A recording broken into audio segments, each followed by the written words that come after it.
लगता है कि इन लोगों का ईमान इतना सस्ता है। अब हम नया तरीका अपनाना शुरू करेंगे और उसकी शुरुआत 20 जुलाई से होगी। तो बीजेपी वालों, हमें इतना कमजोर मत समझिए। बैकडोर से आपकी एंट्री नहीं होगी। ये कश्मीर के मुख्यमंत्री उमर अब्दुल्ला की वो तीखे बयान हैं जिसके बाद अब वो मुश्किलों में फंसते हुए नजर आ रहे हैं।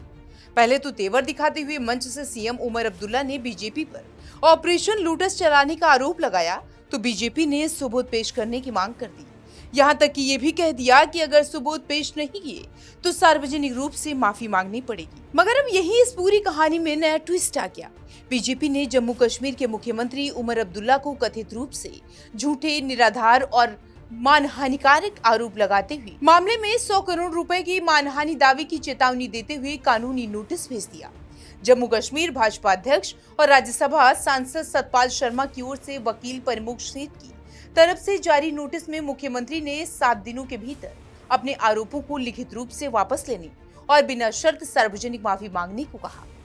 नोटिस के मुताबिक 11 जुलाई 2026 को श्रीनगर में आयोजित एक सम्मेलन के दौरान उमर अब्दुल्ला ने आरोप लगाया था कि भाजपा के एक पदाधिकारी ने जम्मू कश्मीर के नेशनल कॉन्फ्रेंस में विधायकों को पार्टी छोड़कर भाजपा में शामिल होने के लिए 20 से 30 करोड़ रुपए, मंत्री पद तथा जम्मू कश्मीर का राज्य का दर्जा बहाल करने का आश्वासन दिया। मेरे एमएलए को कह रहे हो, आओ हमारे साथ, आप जब आओगे तो हम आपको रियासत देंगे।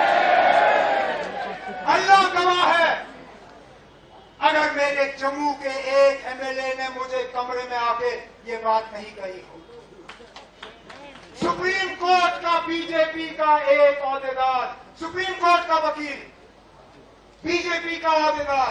उनके इसी बयान को लेकर खूब बवाल देखने को मिला और पिछले कई दिनों से वो लगातार बीजेपी के निशाने पर भी आ गए। कानूनी नोटिस में मुख्यमंत्री ने मांग की कि वो लिखित रूप से अपने आरोप वापस लें, 7 दिनों के भीतर बिना शर्त सार्वजनिक माफी जारी करें और भविष्य में भाजपा के खिलाफ इस तरह की कथित मानहानिकारक बयान देने से परहेज करें।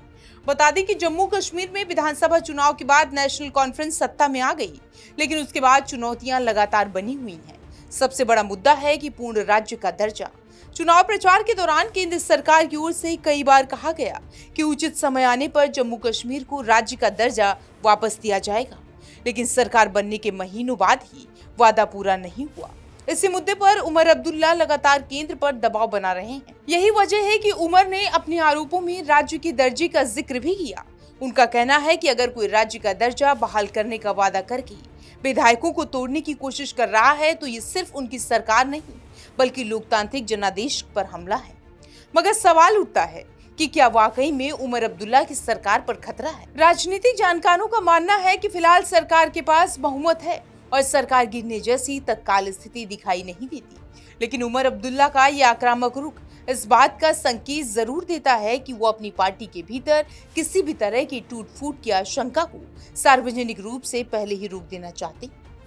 साथ ही वो राज्य का दर्जा बहाल करने के मुद्दे को भी राष्ट्रीय बहस के केंद्र में बनाए रखना चाहते हैं। ऐसे में ये बयान सिर्फ बीजेपी पर हमला नहीं बल्कि अपने विधायकों और समर्थकों को एकजुट रखने की रणनीति भी मानी जा रही है।